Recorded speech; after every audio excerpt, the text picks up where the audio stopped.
माननीय सदस्यगण, मुझे दिनांक 31 जुलाई 2025 को श्री रविशंकर प्रसाद और सदन में प्रतिपक्ष के नेता सहित सत्ता पक्ष व प्रतिपक्ष के कुल 146 सदस्यों द्वारा हस्ताक्षरित निम्नलिखित प्रस्ताव की सूचना प्राप्त हुई है, जिसमें भारत के राष्ट्रपति को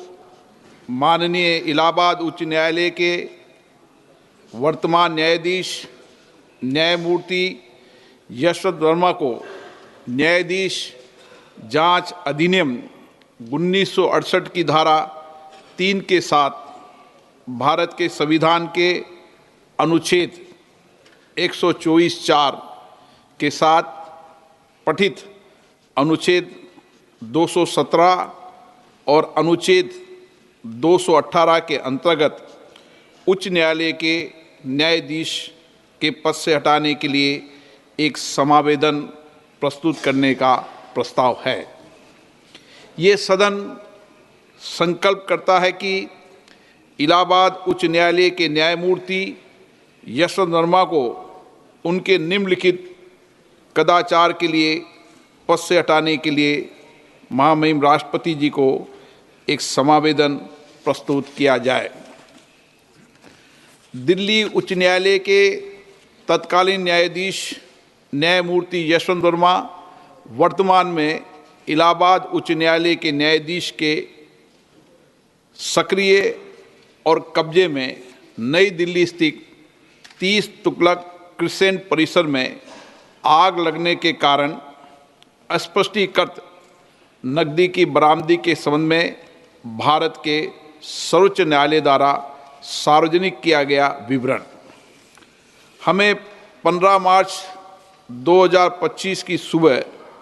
30 तुगलक क्रिसेंट नई दिल्ली से जली हुई नकदी धन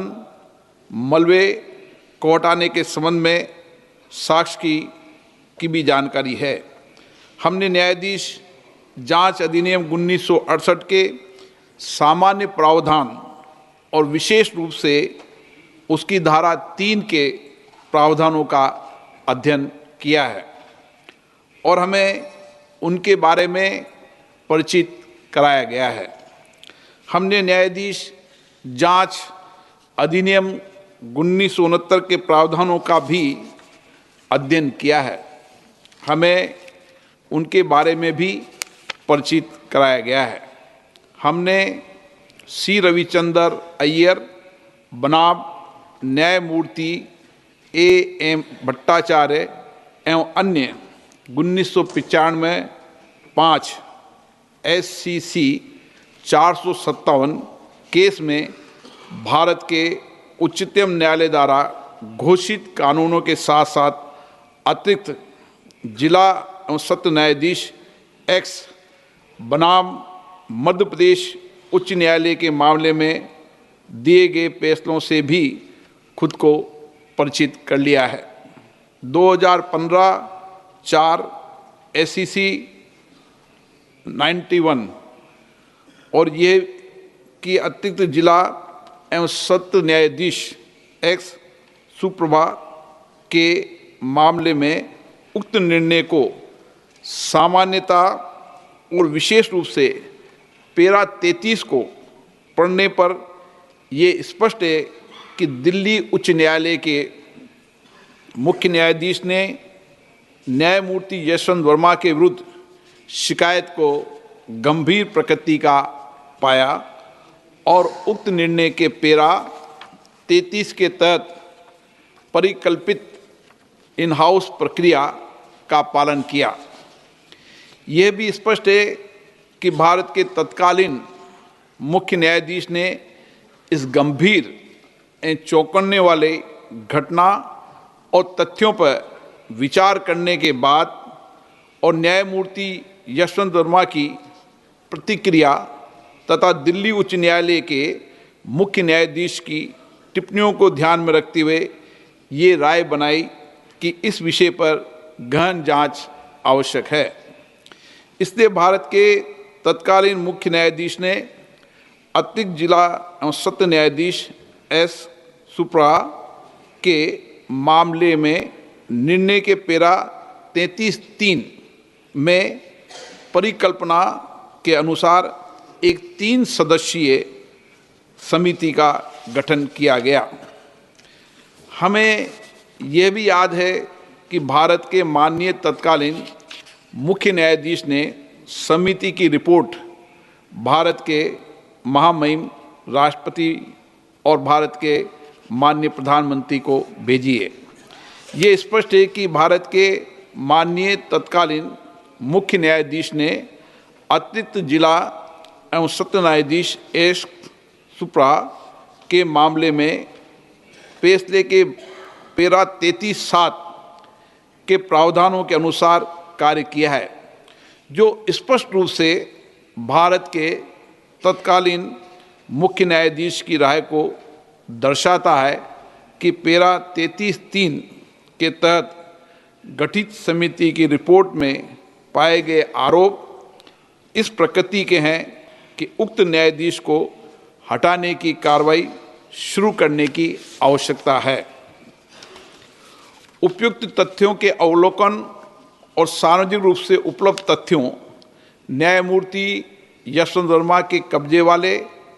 और उनके नियंत्रण में स्थित आधिकारिक परिसर से जली हुई नकदी की बरामदी